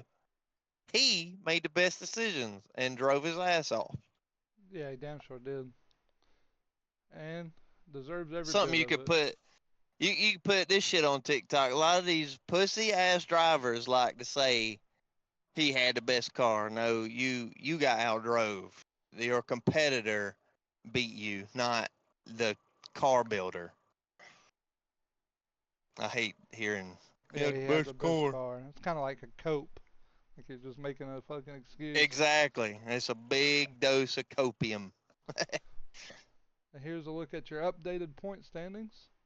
And Chase Elliott, who already had 1,000,000 points, is going to shoot himself up to fifth. Uh, Tyler Yeah. Reddick, Chris Buescher, Alex Bowman, Bubba Wallace in the bubble. Like they're good on points. Bubba Wallace, rough string of races, man. He really needs to get it together at road course because him and Alex Bowman are not safe, and they've got some strong road course racers behind them, and Allmendinger, Bush, McDowell, Ty Gibbs. So they're definitely not safe. Um, I think with the road courses coming up, man, I think Busher, if he don't win, I think he points his way in over Tyler Reddick. Ooh, really? He's going to have to like more than double his points, but it is possible. We do have back-to-back road courses coming up. But I think Like that five car is going to be hard to beat at Sonoma. He put on a damn show last year. I just like as far as what you're looking at, like there's some maybe this will happen, like whatever, but like something everybody don't see coming. I feel like Busher takes the point your way in top spot over Reddick with the coming up schedule, and I just think Busher's like on fire. He's hot He is hot. right now. Yep. And it's kind of like riding the momentum, you know, Busher, Reddick, Bowman, all pretty warm. Bubba cooling off. And then there's people that are really strong drivers that have just had bad seasons back here that are, you know, capable of winning like your Indianapolis race where experience is going to matter and Dover. So it'll be interesting to see what happens. I think we might fill all 16 spots up with winners. Nobody will point in. It's definitely possible. Tell me if is Larson gonna get his damn like cup together? Like he's just had awful last phew. It's kind I of don't know, few it's races. it's kind of the William Byron, Kyle Larson trend. Like we're gonna get really hot to the like in the regular season, and just crank off wins and top fives, top tens, and then dive bomb in the middle of the season, and then pick it back up at the end. Just like the way that it works for some reason. I don't Yeah. know if it's the schedule and just shitty races for him that they don't like, but that does seem to be the way it's going because him and William Byron both have been awful the last couple of weeks. I don't know. Maybe like I think all the Larson people are a little quiet right now because of his performance. Yeah, here's your damn. Oh, am I still here? What happened, buddy? Yeah, you good. Here's your damn busted ass, busted ass in season tournament that no longer exists. It's damn. It really got flipped on its head, and the only high seed that beat the low seed was Elliott, obviously, beat Austin Dillon. Nemechek beat Josh Berry. Wallace beat Suarez. Bowman beat Logano. And then the rest, I think the bottom seeds won. Yeah. Woo. Yeah, they put up a perfect thing during the race after that wreck, and it was like everybody's bets on the TNT, whatever it's called, the bracket picks, Is the and it dumpster was a on dumpster fire fire. floating down the water? Yeah. Yeah, But that shit was perfect. we'll continue Perfect to description. track the damn in-season tournament as we go on. This is the part that I was excited to talk about was our new AI segment that we've got going on. Okay. So before the Atlanta race, we got on a deep AI conversation. We decided to say, well, hell, we'll just see what it says about the race, and we asked it to predict the top 10 from Atlanta. This is the top 10 that it predicted: Blaney, Larson, Stenhouse, Bell, Cendric, Bush, Bowman, Elliott, Logano, Suarez. So I took it and all of them that it got right, I put in green. If they were involved in a wreck, I put it in yellow, and if they were just flat out wrong, I put it in red. Well, Yeah. unfortunately, most of them was involved in the wreck, but it did get the Stenhouse, Bowman, Elliott picks right, and then the 1, 2, 3, then the other 5 were in a wreck, and then Larson and Bush were wrong. They were involved in the wreck, but they brought the car out and were making speed, so I didn't really count that. Yeah. Interesting. About the. Hold on. Let me see if I gotta crank this truck back up and make sure my voice don't cut out. Can you still hear me? Yeah, you're good. Um, interesting thing was, if you remember, we made our top 10 first, right? Do you remember that? Yeah. And I think our top 10 looked exactly the same except for like 2 names, like Daniel Suarez and Stenhouse, maybe? Stenhouse. Yeah, maybe we had Byron and somebody else up there. yeah, Byron and I can't remember Hocevar, now, maybe? but pretty much our prediction was about 80% the same as Yeah, you're gonna. as ChatGPT or Yeah, Copilot or whatever we use. Copilot. You're gonna see it again right here because we're gonna start doing it where me and you make a top 10 and have the AI predict the top 10 and see who gets closer. See who's better, us stupid people or the smart robot. Yeah. But here's our side by side for the top 10 at Chicago Street Course. They had SVG, Larson, Reddick, Bell, McDowell, Elliott, Bowman, Ty Gibbs, Allmendinger, William Byron. We Yeah. had SVG, Larson, Bowman, Bell, Elliott, Busher, Allmendinger, Reddick, Wallace, Gibbs. Yeah. So it's once again not awfully different. And if anybody's watching this and is like, well, they stupid, of course. Well, we made our prediction and then Yeah, did the AI. We're only basing what we think off of just what we think right. Yeah, we off of history or whatever. yeah we did our top 10 before we do AI portion. That way we can't cheat. We'll see who gets closer to it. Which I think we'll do pretty good if there's not a damn big crash or it's not raining like hell. Well, AI, we could say that AI probably would have did pretty good at Atlanta, but it was a big wreck. Yeah. So, Yeah, they would. I think that's they would have part done of it. fine. Yeah. I'm gonna get my soapbox out, West, because there's things that have been pissing me off on NASCAR TikTok.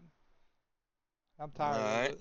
This damn Bubba Wallace is ruining NASCAR. That's what you look like right here. You damn just sweaty old ass Dale Earnhardt shirt in the stands. People hate Bubba Wallace. Like they hate him, and I feel like it's so much unwarranted hate because if I go to the comments on it, like I screenshotted this shit. He needs to leave NASCAR. That's Bubba Smollett. Need to get him out of NASCAR. Can't even win a race. He's a disgrace. He's a prime example of DEI doesn't work at NASCAR. One reason I don't watch NASCAR anymore. He's ruining NASCAR. Single-handedly ruined NASCAR's fan base. Uh, what? What are we talking about? How? Like I feel like that if you want to hate Bubba Wallace, he does have a shitty attitude. You know, sometimes he gets pissed off. He kind of a crybaby. Like I understand hating that part of him, but that's not why these people hate him. We know why these people hate him, and it's because of two things. Like when they say the Bubba Smollett, they're referring to the fucking noose incident, right? Do you remember that shit? Yeah, but what is small? I Okay, don't so even know what you're saying. Smollett. So Jesse Smollett, he was an actor.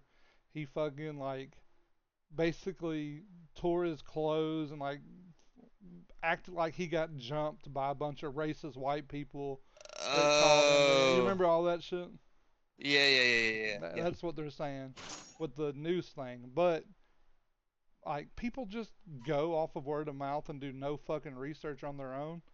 Uh, he had nothing to do with it. Like a member of his crew saw it and reported it to the crew chief, who reported it to NASCAR, who reported it to the FBI. Wallace, he wasn't even involved in discovering or reporting it, but like backed his team in investigating it. To me, nothing wrong there. Like they're like, what happened? They're like, oh, we found the news, and he's like, oh, okay, yeah, sure, report it. Sounds right. Okay, I like so people like hold that against Bubba Wallace somehow because it was his team member that did it, but he wasn't involved in the incident like whatsoever other than backing his team and wanting to investigate it. I Mm, I think so the only thing I know about like or the only there's like a couple things I can think of like why people would like really like hate or dislike Bubba Wallace. Uh, One, like you said, he does have an attitude problem. He gets really angry, and we've talked about this before, so we can't really cut him any slack for any reason. But the crybaby shit does not fly in NASCAR. Remember, No, I mean we this is why got to we hold hate that. Ryan Blaney. This is why we hate Joey Logano. So I Yeah. understand that part of the hatred, but that's not what the Okay. comments that I see focus on. Like it's No, all no, no. like if it was I Well, don't like him because he's a crybaby. I don't like him because he's constantly bitching and complaining. I could get over it, but this like none of the comments that I see is what they're mad about. this is how I see a human hater brain working. Uh, I just don't like this son of a bitch because reasons. What reasons really, you know, jive with public and who's going to get behind me? What can I comment and say and get the most likes from other retarded bias. Oh, can't say that word. Oops. R word bias people. Um, what can I say to get some likes on TikTok and shit? Like, who else is just as ridiculously biased as me? And what can I say to make them like something on a feed? And there you go. That's what you get. Well, I could promise you that all these people are damn dirty wife beater, fucking the little family hat wearing racist ass motherfuckers because that's what all of their comments like. How has he single handedly ruined NASCAR's fan bases? Why is he the reason you don't watch NASCAR anymore? Then the like Yeah, it's just the D bullshit. the You just don't watch NASCAR anymore. yeah He ain't the reason. the If you just DEI ain't got. thing. So the DEI thing is the part that kills me. It's like the new cool thing to say for people that are like super Trumpers, and I don't give a fuck what end of the political spectrum you're on. It doesn't matter to me. But this is the cool catchphrase, the DEI thing, basically saying he has the job because he's black, which was ridiculous. DEI? Yeah, diversity, equity, and inclusivity. How the fuck you say that word? Ha! I mean, sure, And then maybe. the same people Who that cares? say He's out there. the same people that say shit like this are the ones that are like, I don't like him because he got the Confederate flag banned. Okay, so fucking like his statement about it, where he says, no one should feel uncomfortable when they come to a NASCAR race. It starts with the Confederate flag. I'm not mad at that fucking statement, like whatsoever. No one should feel uncomfortable when they come to a NASCAR race. Yeah, of course. I don't care what color you are, what fucking race you are, religion, any of that. If you want to come watch the sport, you should not feel any type of way or out of place about coming to watch it. Whew. I mean,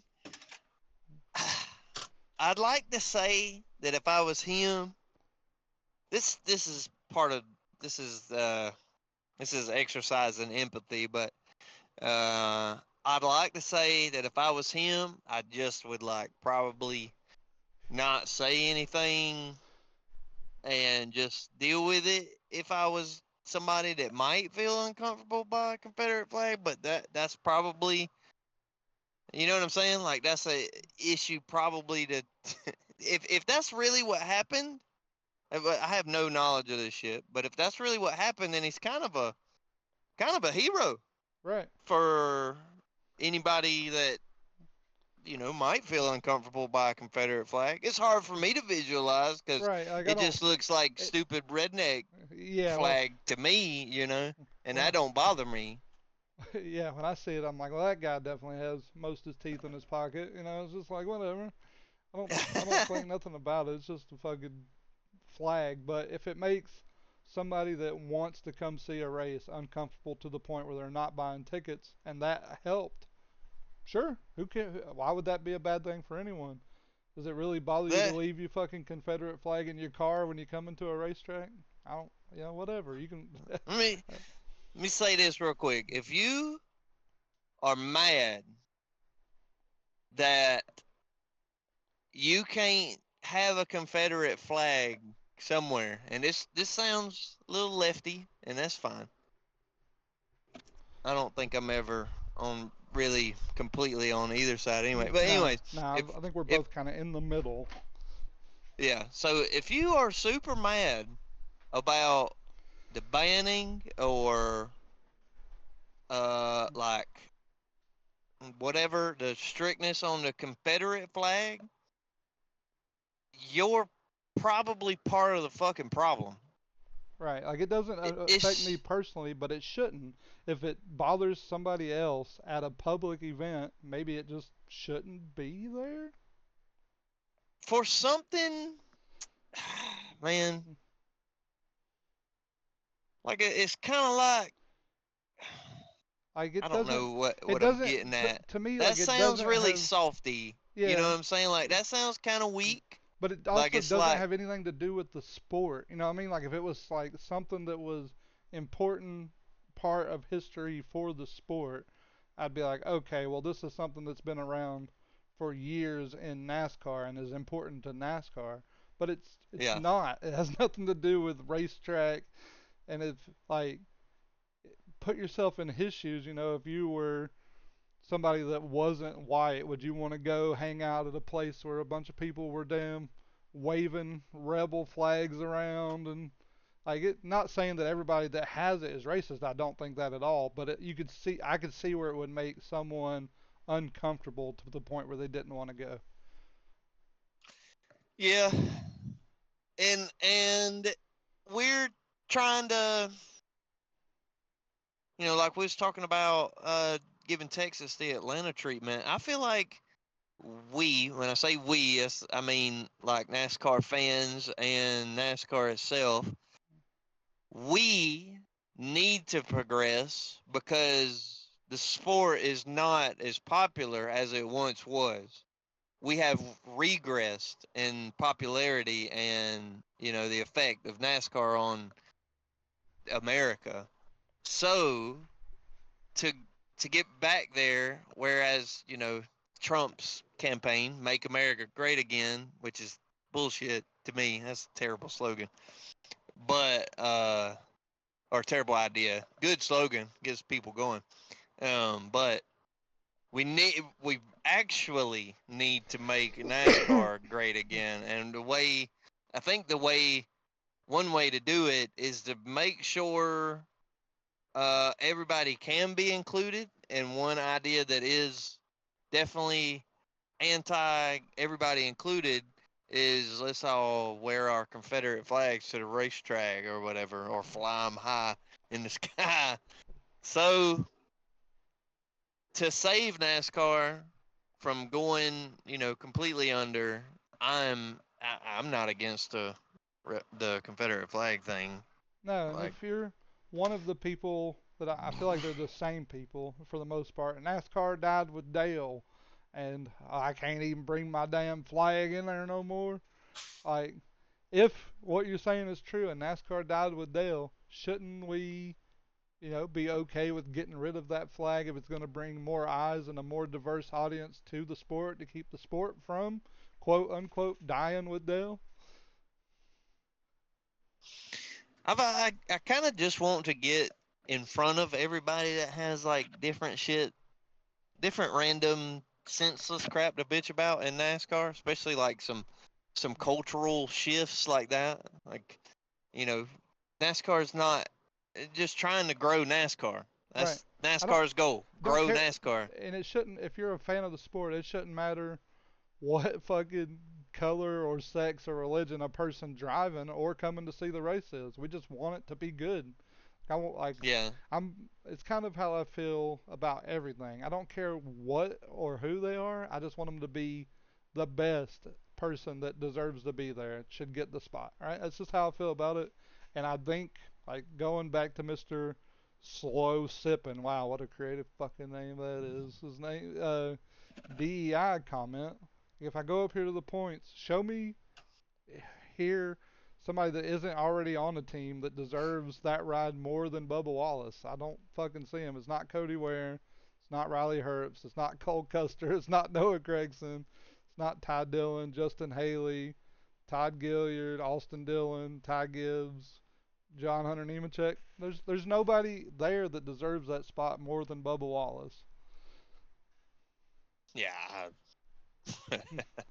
I don't I mean, I don't think Bubba Wallace is the best on the track. No, He's me not neither. super fast anywhere in my eyes.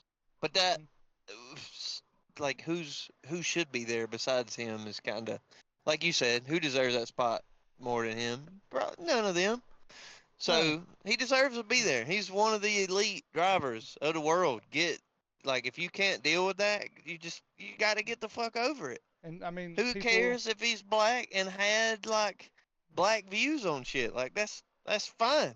Yeah, You're allowed to have them, but the comments, like the mean shit that people say, I'd like to be um in front of them all at one time to just ask like, before you speak on what you perceive as an issue, just ask ask your your ape brain, like, is what I'm about to say constructive or helpful to the progression of this sport, or whatever you're fucking commenting on? Is it helpful or constructive in any way? Right. Just saying some shit sucks and it's dead.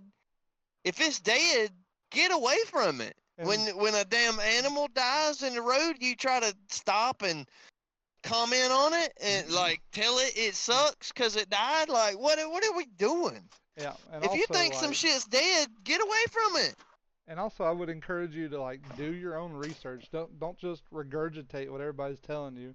Like the narrative between Bubba Wallace haters is, oh, he sucks, he doesn't deserve to be there, he's taking a spot that somebody else deserves. Well, Who? he's been in the top 20 in points ever since he came into the league. Like and that's only 4 years. From the first year he came in to now, he's been top 20 in points. That's better than half the field. I, he's right where he needs to be. Like, don't act like he's got a ride that he doesn't deserve. He might not be the greatest, but at least he's top 20, and I think that more than covers him having a damn 2311 ride. Like we just went over the field of people that don't have a strong seat at a team or have a team, and he's better than all of those drivers. So I don't want to hear it. I'm not going. I'm I'm gonna be honest. I'm not a damn big Bubba Wallace fan, No, me but neither, and I don't. that's why it was weird, like for me to have to come get on this soapbox because I don't want to see comments like this single-handedly ruin NASCAR's fan base. Show me how. Like, show That's me stupid how. as shit. That's a terrible take to help the sport grow. You know what I mean? Like, there's not a single valid point in any comment that I've seen left underneath there. It's just ignorant ass people regurgitating what they fucking heard somebody else say. Like, if that's your view, then like, man, you're just obviously some racist prick. And let's be honest, if it's ruined the fan base, then I feel like if the fan base was just racist pricks, like, we should have been done restarted the fan base anyway and tried to start with people that don't care about shit like that, by what color the damn drivers are. Absolutely. So that's my soapbox on that. If you're one of these people that left a comment on this or feel any Uh-oh. way that, Am I still here, Ray? yeah, you're good, buddy. Or feel like any of these people feel, just know this is what I imagine you looking like in my fucking head, and I don't like you. Bubba's done nothing to Just deserve the damn, hate man. that he's getting. When we speak on issues involving NASCAR, remember that we all just like to see some good racing. Like, just keep Yeah, and that's keep that in mind when you go to comment on somebody's, like, whether somebody deserves a spot. Like, I feel like we should be talking when we're talking about people that deserve spots, like maybe Austin Dillon or yeah, Ty Dillon. There's Ty Gibbs, fucking I think Ty Gibbs has a spot pretty easily. But maybe what's the other Gibbs that I'm thinking of? is there another Gibbs? Yeah, there's two, right? What about fucking Riley Herbst? You think he deserves that spot? He's a Hell it's no. his rookie year. Get him out of here. Yeah, I mean, there's an argument for them. A lot of them that don't never do really good, and but they're probably still there just because of that argument. I was thinking of Ty And Dillon, not Ty Gibbs. Ty Gibbs absolutely deserves his seat. yeah, and it's fun. There's always gonna be better and worse drivers and all that shit, but like, Yeah. the If fact you that we got to talk about Bubba Wallace deserving a spot, crazy, the fuck, crazy man. work. We'll move it on to the schedule for this upcoming week. 2 races. Going to be a long time before we see the trucks again. But Xfinity is at 5:30 Eastern on Saturday. NASCAR is Cup Series at 3 o'clock Eastern on Sunday. Hell yeah, street course. It'll be your first one, right? First time you've seen it? Uh, the other one, but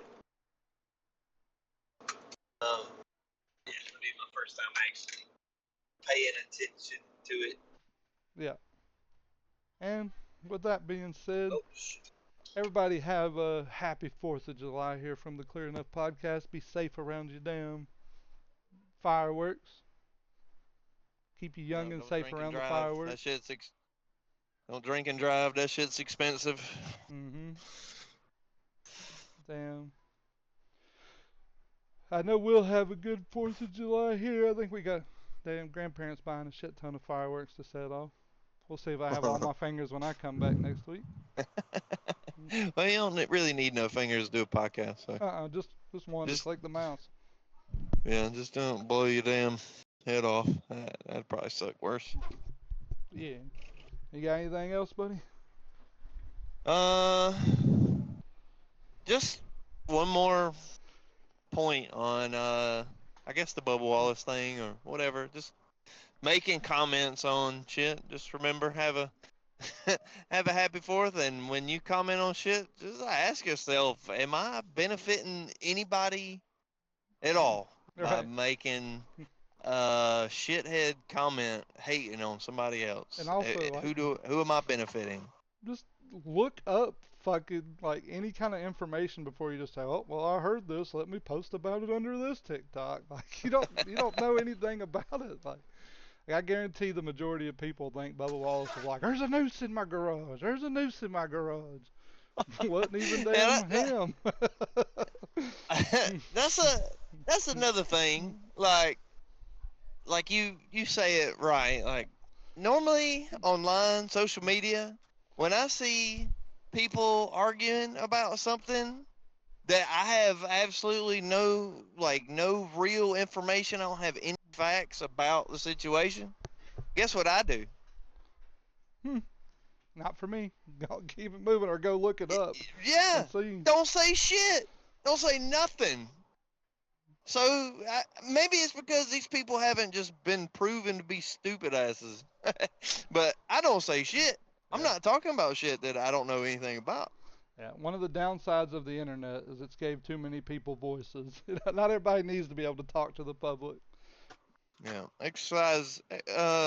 Happy 4th and exercise your fucking filter. All right, we'll catch you back next week for episode 10. We'll cover everything from the Chicago street course. And maybe even some more drama. Ray says he's got a big surprise plan for 10th Mm-hmm. episode So, ever. yeah. Big surprise coming up. Hopefully, if it works out. All right. All right. Ciao, ciao. Ciao, ciao.